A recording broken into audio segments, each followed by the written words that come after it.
जय श्री राधे। पिछले वीडियो में हमने डिस्कस किया था विषय के ऊपर सूर्य, चंद्र, मंगल। आज का हमारा विषय है बुध। बुध पहले भाव में, दूसरे भाव में, तीसरे भाव में, इसी प्रकार से 12 भावों में बुध का क्या फल होता है। बुध बुद्धि का कारक है। बुध वाणिज्य विभाग का कारक है। बुध जिस व्यक्ति का अच्छा होता है, वाणी बेहतर होती है। तो इसी कड़ी के अंदर यदि बुध पहले हाउस में हो, पहले घर में हो, तो उसका क्या फल देखा जाता है या पाया गया है सामान्य रूप से।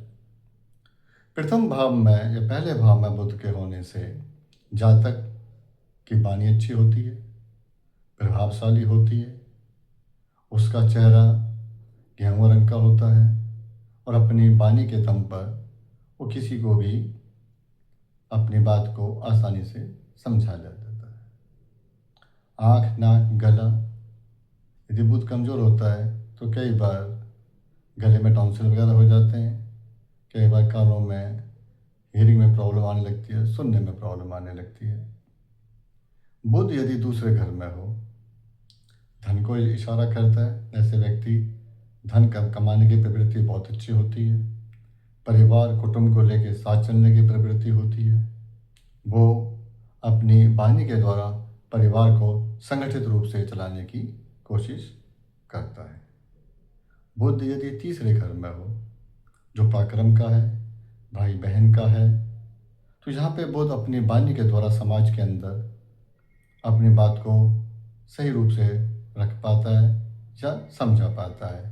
भाई बहनों के संबंध भी बुध बेहतर देखे गए हैं। अच्छी वाणी के द्वारा भाई से, बहन से संबंध अच्छे रखता है। बुध यदि चौथे घर में हो, यानी कि फोर्थ हाउस में हो, जो फोर्थ हाउस होता है वो भूमि का, मकान का, वाहन का देखा जाता है। यहाँ पे बुध के होने से जातक को भूमि का सुख भी मिलता है, मकान का सुख भी मिलता है, वाहन का सुख भी मिलता है और शिक्षा के क्षेत्र में भी ये भाव देखा जाता है, उसमें भी वो तरक्की करता है। राज्य पक्ष बहुत बेहतर, यानी कि शिक्षा, उच्च शिक्षा की तरफ अग्रसर कराता है। बुध यदि पंचम भाव में हो, जो विद्या, बुद्धि, संतान का देने वाला है, शेयर मार्केट को भी इंडिकेट करता है, खेल को भी इंडिकेट करता है, तो यहाँ पे बुध अपने इन्हीं स्थानों में, विद्या में, बुद्धि में, विचारों में उच्च पाया जाता है। उसके विचार समाज के लिए बहुत बेहतर होते हैं। बुध पंचम भाव में बुद्धि के द्वारा अपना जो इनकम है, जो साधन है आमदनी का, उसको बहुत बेहतर तरीके से करता है। बुध यदि छठे घर में हो, जो ऋण रोग शत्रु का है, बुध का छठे घर में होना अच्छा नहीं माना गया है। यहाँ पे बुध नाड़ियों की बीमारी देता है, पेट की बीमारियाँ आती हैं बच्चे के अंदर, जब जो भी जातक या जातिका है, तो बुध का छठे घर में होना कई बार कर्ज में भी डाल देता है। बुध का छठे घर में होना वाणी को भी तुतलाहट आ जाना, गले में खराबी हो जाना, ये देखा पाया है। बुध का 7वें घर में होना, 7th हाउस में होना, सप्तम भाव में होना व्यापार का है, पत्नी का है, संबंधों का है, तो यहाँ पे बुध बेहतर पोजीशन देखा गया है।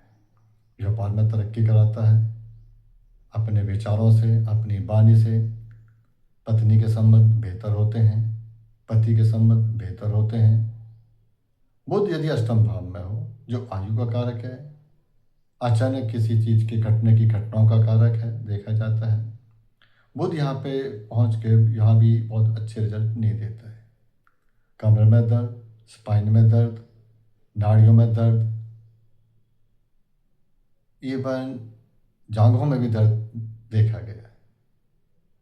बुध यदि नवम भाव में हो, ये इसकी बहुत अच्छी पोजीशन है। बुध की नवम भाव में यात्रा बहुत कराता है, धर्म के अनुसार चलने वाला होता है।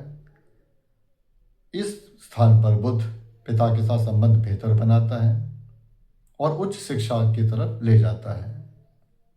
बुध यदि दसम भाव में हो, जो राज्य का तरफ इशारा करता है, दसम भाव में बुध जातक को सरकारी नौकरी, शिक्षक, अकाउंट्स, सीए, एमबीए, एमकॉम, मतलब इस विभाग से लेकर अकाउंट से लेकर बच्चा देखा गया है कि यदि बुध की पोजीशन बेहतर है तो आईएएस ऑफिसर एडमिन की लाइन भी दिलवा देता है। बुध का 11वें भाव में होना जो लाभ की तरफ इशारा करता है, यहाँ पे बुध का होना बेहतर है।